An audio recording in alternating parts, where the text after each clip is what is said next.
What's going on, guys? My name is Wade with TechDaily, and in this video, we're going to be comparing what I consider to be the two best mid-range 5G phones on the market right now: the Samsung Galaxy A52 5G and the new Google Pixel 5a 5G. Now, this is a comparison that you guys have requested nonstop, and I can totally see why. If you're in the market for a sub $500 Android device with all the specs and features of a flagship, I think either one of these is your answer. However, there are quite a few things that set these phones apart, and depending on what you want to get out of your smartphone, there might be some advantages in going with one over the other. I'm going to go over everything you need to know about these two phones here. There's obviously a ton to talk about, so I won't waste any more time. Let's just go ahead and get right into it and see what these devices have to offer. So first things first, let's talk about pricing and availability. And there's already a couple of things to consider. The Pixel 5a retails for $449 right now, unlocked directly from Google, and it's sort of a one price fits all. No real carrier deals or anything like that, and the phone is mainly available in the US right now. The A52 5G has a full retail price of $499 unlocked directly from Samsung, but it's widely available through a number of US carriers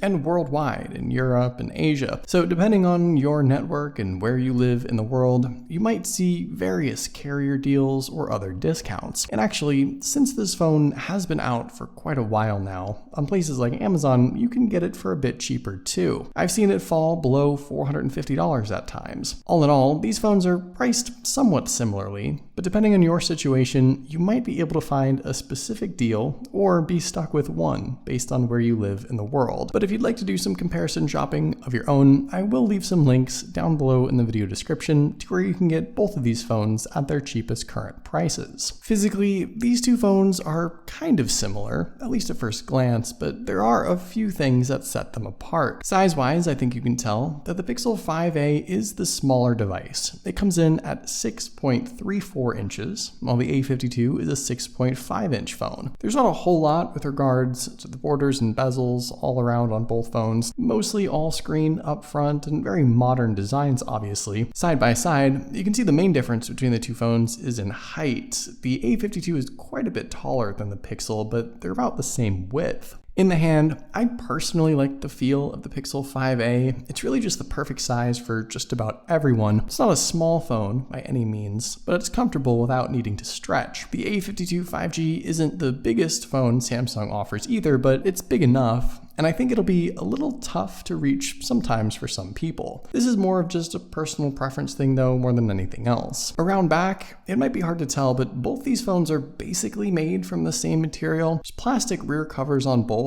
with similar matte finishes. The Pixel is a little rougher, the A52 is a little smoother, and actually Samsung's build does feel a little cheaper and almost sort of hollow, while the Pixel to me feels sturdier in the hand. Just something I noticed, but not really a big deal. Both phones have metal-like frames. The Pixel gets a matte finish here too. The A52 is a shiny polished finish. They're about the same thickness with slightly different curves and tapers, but very flat phones in the hand, and no real design advantage one way or another. Also, both phones are IP67 water and dust resistant as well, which is great, and neither phone offers any wireless charging, so we've got a level playing field there with those physical features. Taking a closer look at everything else, we've got mostly the same sort of ports and buttons and things, just placed differently all around. Nothing on the left side of the A52, but the Pixel has its SIM card tray down there towards the bottom. No SD card support on the Pixel though, so keep that in mind. The A52's dual SIM and SD card slot is up top. That's also where the Pixel houses its headphone jack. The A52's headphone jack can be found at the bottom of the phone. There's also similar USB-C charging ports on both, and speaker and microphone setups as well, which I'll talk about in just a second. On the right side, the power and volume buttons are just on opposite ends for both phones. Around back, very different camera setups obviously, which I'll talk about later. The Pixel also has a rear-mounted fingerprint sensor, while the A52 has an in-display fingerprint sensor. And up front, hole punch selfie cameras for both, just once again placed slightly differently. Now, with the out loud listening experience, both these phones do offer a stereo speaker setup. There's 2 speakers here, one down below and an additional one in the earpiece. This is something I really appreciate. And to me, I do think the Pixel sounds a little better. It tends to be more crisp, there's deeper bass, it's a little punchier, and it gets a little louder. But here's an audio sample of both so you can decide for yourself.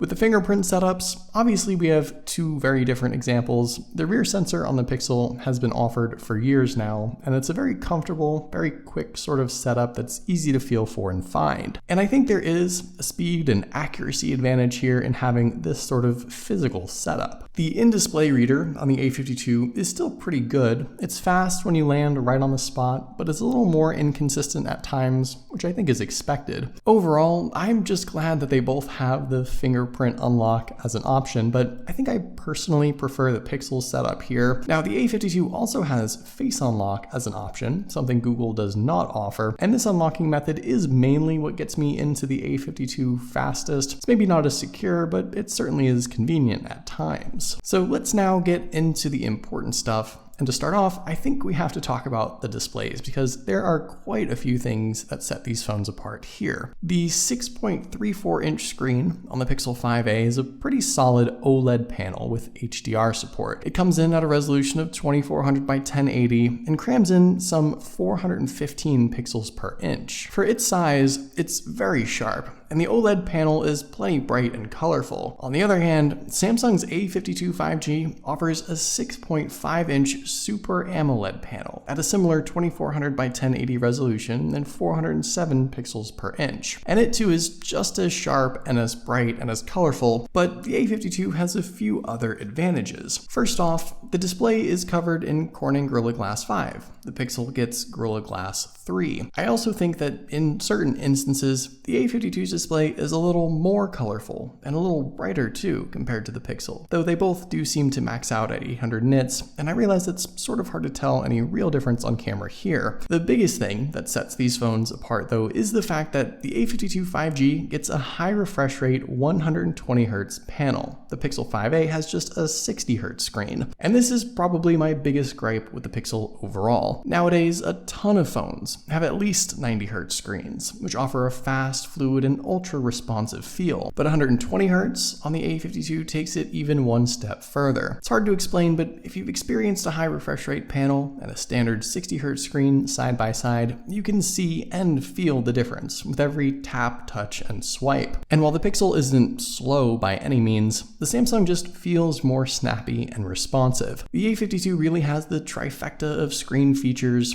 and it's one of the best displays on any smartphone in this price range. It's tough to compete, and while the Pixel offers a great viewing experience as it is, the clear winner here, in my opinion, is the A52 5G. In regards to speed and performance, once again we're dealing with a few differences, but the real-world results might not be as impactful as you'd think. Inside, the Pixel 5a is powered by the Snapdragon 765G 5G chipset, 6 gigs of RAM, and 128 gigs of storage. And remember, no SD card support here. The A52 gets the Snapdragon 750G 5G chipset and some configuration choices, 6 or 8 gigs of RAM, 128 or 256 gigs of storage, all with SD card support. On the software side of things, we're really dealing with 2 different styles of Android. The all-stock, fully optimized Google experience on the Pixel, which I know a lot of people like, and Samsung's well-known One UI skin, which has been generally well received, especially on Android 11, but I know still sort of has some mixed reviews. Now, in general, both these phones obviously feel plenty fast and well optimized. You're just getting slight variations in the user experience though, and it's not so much a performance deal, more of a personal preference thing here once again. The stock Android experience I feel is overall cleaner and a little more straightforward on the Pixel, but Samsung's One UI honestly has gotten really nice, and the slight tweaks and add-ons, and even all of Samsung's own smattering of apps and features are generally pretty good. And it also helps if you're already deep deep in that Samsung ecosystem of apps and hardware. When it comes to the everyday stuff, both phones I think perform relatively equally. And to be honest, I think that extends even to more graphics-heavy stuff like gaming too. More often than not, the Pixel will launch and load things just a little quicker than the A52, but the difference is just not a deciding factor in my opinion. You can do anything and everything with either one of these phones, and if gaming specifically is your thing, you won't have any issues. In fact, I think you'll have an experience very comparable to a $1,000 flagship. The thing that's worth considering here though is just the fact that the A52 5G is a phone that's some 8 or 9 months old now. The Pixel 5a just came out.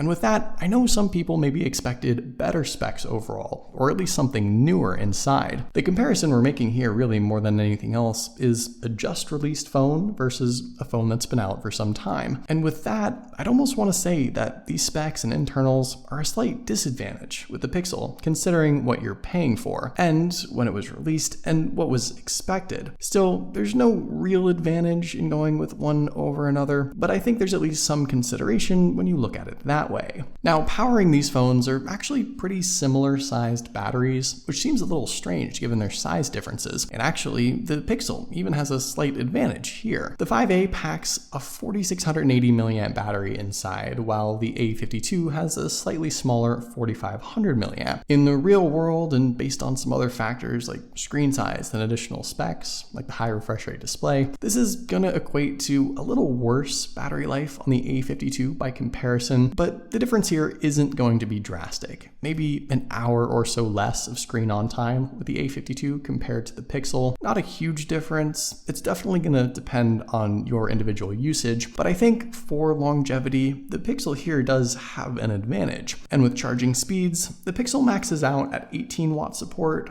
the A52 has 25 watt support, sorta similar charging speeds, no real super fast options, and no wireless charging on either, but there is a slight advantage, I suppose, in juicing up with the A52. Finally, let's go over all those cameras around back, and there's really quite a few things to consider here. Hardware-wise, the Pixel keeps things simple with the same sort of setup from the last few years. A 12.2 megapixel main lens and a 16 megapixel ultrawide paired with an 8 megapixel selfie camera up front. The A52 5G packs a quad lens rear setup with a 64 megapixel main lens, 12 megapixel ultrawide, 5 megapixel macro, and 5 megapixel depth sensor, all paired with a 32 megapixel selfie shooter. Now, the thing about this is specs aren't everything, and while the A52 definitely has an advantage in lenses and pixels, Google's image processing and software support still make it the phone to beat when it comes to pictures. You're going to find a nice array of shooting modes and features on both, nothing really lacking, and plenty of extras and add-ons, definitely comparable to the flagship devices. And really, Samsung in particular has made huge strides in offering more and more with the cameras on their A series phones, but Google's Pixel, I think, still shoots some of the most detailed, most accurate, most true-to-life shots. They're the most visually pleasing and professional looking to come from any smartphone, really. And honestly, it is one of the main reasons overall to get this phone. There's absolutely nothing wrong with the A52's camera setup at all, and I'd argue it's really quite good on its own, but with the Pixel, you pretty much know you're getting the best camera setup in its price range and beyond. All in all, I think you can see that there are definitely some advantages going either way. With the Pixel, you have a nice sized device that's comfortable in the hand, you get that stock Android experience and Google focused setup, paired with still the best camera setup you can buy for the price. With the A52 5G, it's a big phone with a big screen that's also 120 Hz. You get SD card support, the option for more storage and RAM, and the Samsung experience I know some people are into. And